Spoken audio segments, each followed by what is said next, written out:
শনিবার মালদার গাজলে পালিত হলো পথ নিরাপত্তা সপ্তাহ। গাজল জুড়ে ট্রাফিক এবং গাজল থানার পুলিশ আধিকারিকেরা বিভিন্ন এলাকা পরিক্রমা করে। জানা গিয়েছে, রাজ্য জুড়েই পথ নিরাপত্তা সপ্তাহ পালন করা হচ্ছে। মূলত রাজ্য সরকারের লক্ষ্য নিরাপদ রাস্তা, নিরাপদ পশ্চিমবঙ্গ। তাদের সাফ বার্তা, হেলমেট পরে গাড়ি চালাতে হবে, ট্রাফিক আইন মেনে চলতে হবে, জোরে যানবাহন চালানো যাবে না। এদিন গাজল জুড়ে সেই বার্তাই দেওয়া হয় ড্রাইভারদের।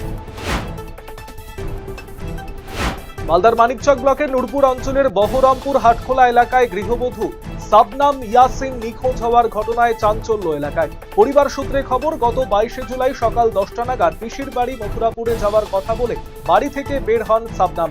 নিখোঁজের পর প্রায় 17 দিন কেটে গেল, এখনো সাবনাম এবং তার সন্তানের কোনো খোঁজ মেলেনি। বিষয়টি জানিয়ে মানিকচক থানায় নিখোঁজ ডায়েরি করা হয়েছে। সহকর্মীদের সঙ্গে নদীতে স্নান করতে নেমে তলিয়ে গেলেন জলসম্পদ বিভাগে কর্মরত এক জুনিয়র ইঞ্জিনিয়ার। শনিবার দুর্ঘটনাটি ঘটেছে ইসলামপুর সংলগ্ন বিহারের পাহাড়কাট্টা থানার ডক নদীর ছত্তরগজ ঘাট এলাকায়।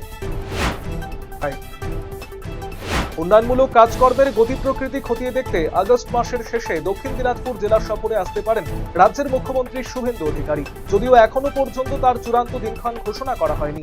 শনিবার বিকেলে জেলা শাসক এবং পুলিশ সুপারের সঙ্গে বৈঠকের পর সাংবাদিকদের মুখোমুখি হয়ে কেন্দ্রীয় শিক্ষা প্রতিমন্ত্রী তথা বালুরঘাটের সাংসদ সুকান্ত মজুমদার জানান, সম্ভবত শনিবার রাতের মধ্যেই মুখ্যমন্ত্রীর জেলা সফরের দিনক্ষণ ঠিক হবে।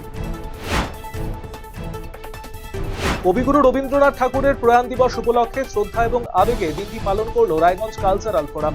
শনিবার 22শে শ্রাবণ উপলক্ষে স্টেডিয়ামে অবস্থিত সংস্থার সভাগৃহে আয়োজিত হয় বিশেষ স্মরণ অনুষ্ঠানে কবিগুরুর প্রতিকৃতিতে মাল্যদান এবং পুষ্পার্ঘ্য অর্পণের মধ্য দিয়ে তাকে শ্রদ্ধা নিবেদন করা হয়।